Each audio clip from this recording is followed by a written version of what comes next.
प्रभु यीशु मसीह के नाम से आप सबों को जय मसीह की और प्रेमी सलाम। परमेश्वर के साथ साथ चलना इस श्रृंखला में मैं आप सबका हृदय से स्वागत करता हूं। परमेश्वर के साथ साथ चलने की श्रृंखला का भाग 11 हम सीखने वाले हैं, जिसका मुख्य शीर्षक है परमेश्वर के साथ साथ चलने में होने वाली रुकावटें। परमेश्वर के साथ साथ चलने में होने वाली रुकावटें। आइए हम इस श्रृंखला का अध्ययन प्रार्थना के साथ शुरू करें।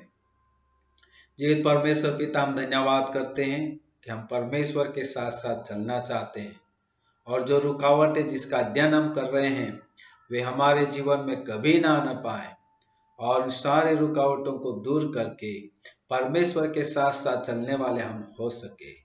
तो हमें सीखा, समझा और परमेश्वर के साथ साथ चलने वाले हमें बना। यीशु के नाम से मांगते, आमीन। परमेश्वर के साथ साथ चलने की श्रृंखला का 11 भाग, जिसका शीर्षक है परमेश्वर के साथ साथ चलने में होने वाली रुकावटें। भाग 10 में भी हम परमेश्वर के साथ साथ चलने में होने वाली कुछ रुकावटों के बारे में सीखे थे और इस अध्याय में भी हम परमेश्वर के साथ साथ चलने में आने वाली रुकावटें उसके बारे में हम सीखेंगे।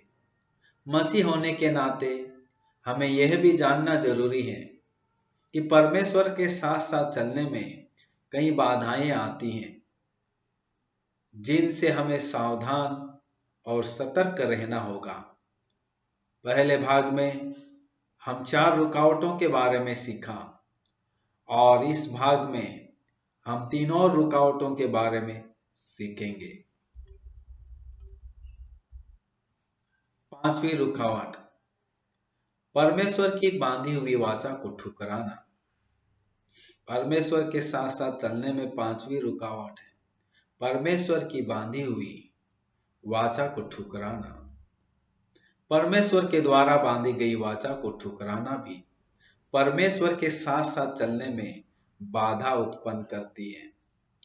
जैसा कि परमेश्वर ने अब्राहम से उत्पत्ति 15:4 में यह कहकर वाचा बांधी, यह तेरा वारिस ना होगा, तेरा जो निज पुत्र होगा वही तेरा वारिस होगा।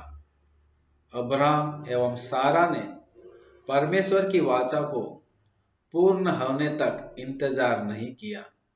परिणाम स्वरूप उन्होंने अपनी ही समझ का सहारा लिया, जैसा कि उत्पत्ति 16:2 में दर्शाया गया है। सारा ने अब्राहम से कहा, देख, यहोवा ने तो मेरी कोख बंद कर रखी है, इसलिए मैं तुझसे विनती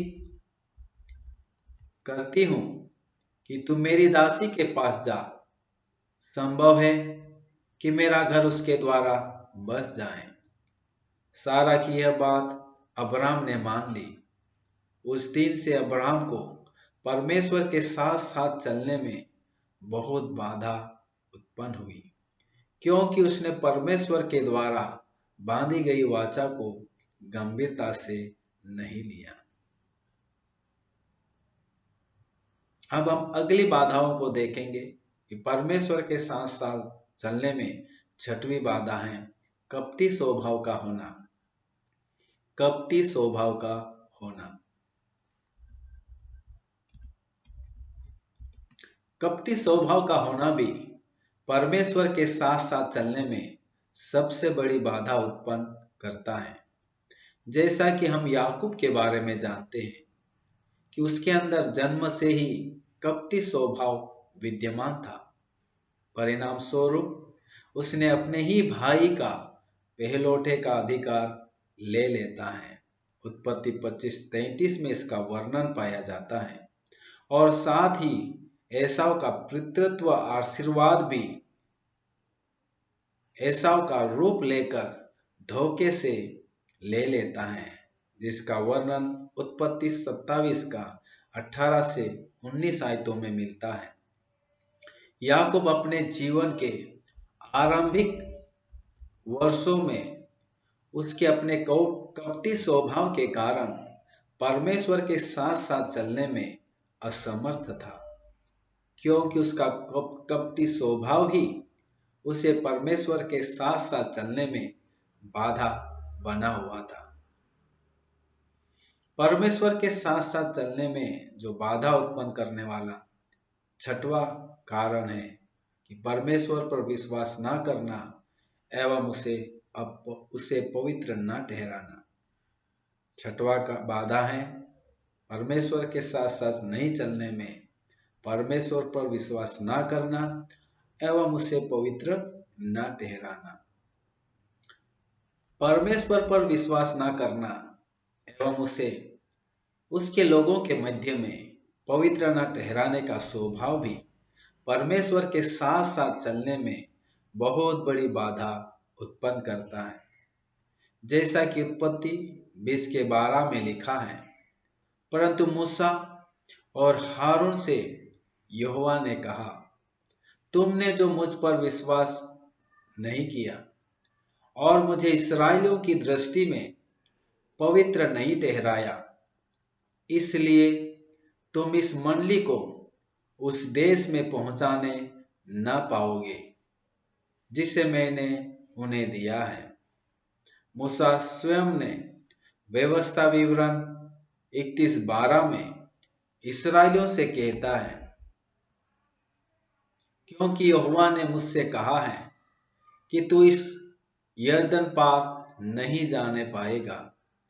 इन वचनों के अनुसार मूसा और हारून इन दोनों भाइयों के लिए परमेश्वर पर विश्वास न करने एवं इस्राएल की दृष्टि में परमेश्वर को पवित्र न ठहराने के कारण वे परमेश्वर के साथ साथ नहीं चल सके। प्रभु यीशु मसीह इस सत्र के द्वारा आप सबों को आशीष दे।